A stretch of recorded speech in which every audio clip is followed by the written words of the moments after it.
Bonsoir. Alors ce soir, on m'a demandé de parler des geeks et des no-life. On m'a demandé ce que je pensais. Alors je vais donner mon avis personnel sur le sujet. Qu'est-ce que je pense des geeks et des no-life? Alors déjà, pour moi, qu'est-ce qu'un geek? Contrairement à l'image qu'on a donnée il y a quelques années en arrière du boutonneux binoclard avec des crins jusque-là, devant un clavier tapant des lignes de programmation pendant des heures, c'est fini. Cette image-là, c'est périmé. Le geek, c'est pas ça. Un geek, c'est une personne qui est intéressée par la high-tech, par les gadgets, ou encore qui est intéressée par la science-fiction, ou l'imaginaire. Donc un monde virtuel. Et c'est peut-être pour ça que l'informatique et Internet ont donné cette image du geek. C'est ce côté virtuel et imaginaire qu'est Internet qui a fait naître le geek. Donc la high-tech et les gadgets. Car aujourd'hui, le geek s'est démocratisé, même si j'aime pas le mot. Aujourd'hui, c'est bon chic, bon genre. Et ça fait bien de dire qu'on est un geek, car on est tous des geeks. Ça, il faut le reconnaître. On est tous passionnés par l'informatique, la high-tech, les gadgets, ou la science-fiction, ou l'imaginaire. On va tous sur Internet. Ce monde imaginaire, on y plonge dedans, on y va, que ce soit sur les réseaux sociaux, sur les forums, sur les blogs. Et on a créé notre propre langage, un langage clavier, connu uniquement des initiés. Oui, je sais, ça fait un peu franc-maçon, mais c'est un peu ça. Donc, on est tous des geeks. Moi qui suis informaticien, à ce compte-là, je suis un geek aussi. Car je passe ma vie à faire des lignes de programmation, mais pas uniquement ça. Mais ce n'est pas l'unique chose dans ma vie. À côté de ça, j'ai une vie sociale. L'informatique n'est pas ma vie. Je ne passe pas ma vie plantée devant un ordinateur. J'ai autre chose à côté. J'ai des amis, j'ai une vie. Donc voilà, l'informatique et Internet nous offrent cet imaginaire. Donc moi, pour moi, on est tous des geeks.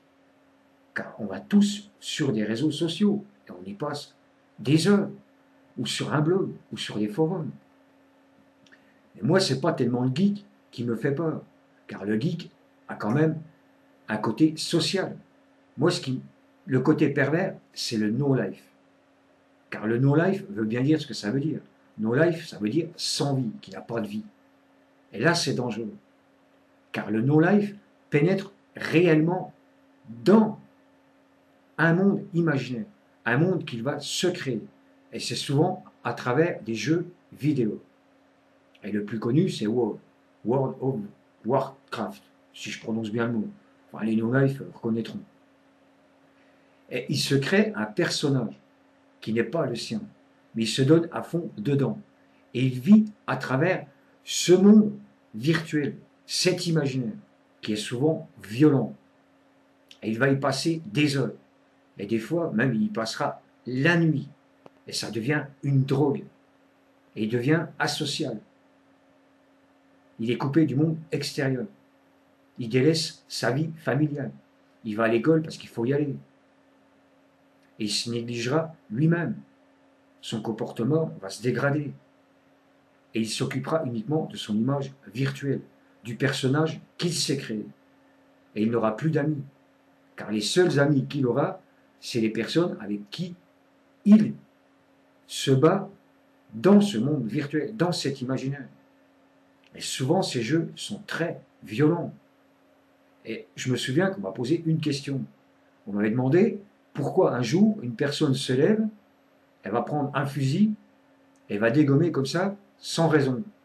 Ben, allez savoir si le no-life qui s'est créé une vie dans un monde imaginaire, souvent violent, où on tue beaucoup, où il y a beaucoup de morts, de sang et autres, ben, allez savoir si ce no-life qui n'a plus de vie sociale extérieure, son personnage virtuel, est-ce qu'il ne va pas prendre le dessus et le créer réellement? Donc passer du virtuel au réel. Et un jour se lever et péter un câble et aller dégommer tout ce qui bouge. C'est peut-être un peu fort comme exemple, mais ça peut très bien arriver. Ça peut très bien être ça. On peut très bien péter un câble, se prendre pour un personnage virtuel. On est tellement dedans. C'est une drogue. Mais à un côté aussi, antidépresseur. On va me dire, tu déconnes. Non, je ne déconne pas. C'est un côté antidépresseur, car il se met la pression. Il vibre tellement dans ce monde. Il veut absolument passer à un autre niveau. Et quand il y arrive, là, il y a une explosion de joie, donc une décompression, donc un effet antidépresseur. Mais c'est très dangereux. Et moi, je dis aux parents, surveillez vos gamins, car la plupart des no-live sont des adolescents. Alors vous, les parents, ne laissez pas vos gamins seuls enfermés dans une pièce avec un ordinateur où il va jouer toute la journée, voire même toute la nuit. Et la première chose qu'il va faire en se levant le matin, c'est allumer l'ordinateur pour continuer sa partie, pour passer un niveau et entrer dans ce monde qu'il s'est créé, qui est le sien, qui est devenu son monde, car plus rien autour ne l'intéresse. Il n'a plus d'amis, encore une fois je le dis, il n'a plus de vie familiale. Il s'est coupé de tout et s'occupe uniquement du monde qu'il s'est créé. Donc c'est dangereux. Alors les adolescents, attention, les jeux c'est bien, mais n'entrez pas trop à fond dedans, car ça peut se répercuter dans votre vie plus tard. Ça peut vous marquer. Vous allez gâcher pas mal de choses. Voilà ce que je pense des geeks et des no-life. Donc le sans-vie, l'adolescent qui est entré dans ce monde, on ne sait pas pourquoi. C'est peut-être par une déception amoureuse, un conflit familial. On ne sait pas pourquoi il pénètre subitement dans ce monde et se coupe de tout. Et c'est peut-être là qu'il faudrait se poser la question. Pourquoi il ressent le besoin de se créer ce monde imaginaire? Pourquoi il a besoin de rentrer dans ce monde virtuel et rejeter sa propre image pour en créer une autre? Ça a un côté un petit peu schizophrène. Mais c'est une question qu'il faudrait se poser. Donc je ne vais pas débattre des heures sur les geeks et les no-life. Le sujet ne m'emballait pas vraiment. On m'a demandé d'en parler, j'en parle. Donc voilà, j'ai dit ce que j'en pensais. Le no-life, moi je dis qu'il y a danger pour l'adolescent. Mais le geek, non. Le geek n'est pas coupé du monde social. Il vit. Quand il éteint son ordinateur, il retrouve sa vie de famille.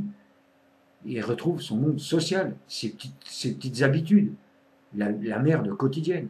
Alors que le no-life est coupé de tout. Il ne s'intéresse plus à rien. Donc je ne vais pas aller plus loin. Je vais m'arrêter sur ça. Et je vais vous laisser méditer sur ce que je viens de dire. Et c'est mon propre avis. Il est bon comme il peut être mauvais. C'est vous qui déciderez. Donc je vais vous laisser avec ça. Je ne peux pas en dire plus.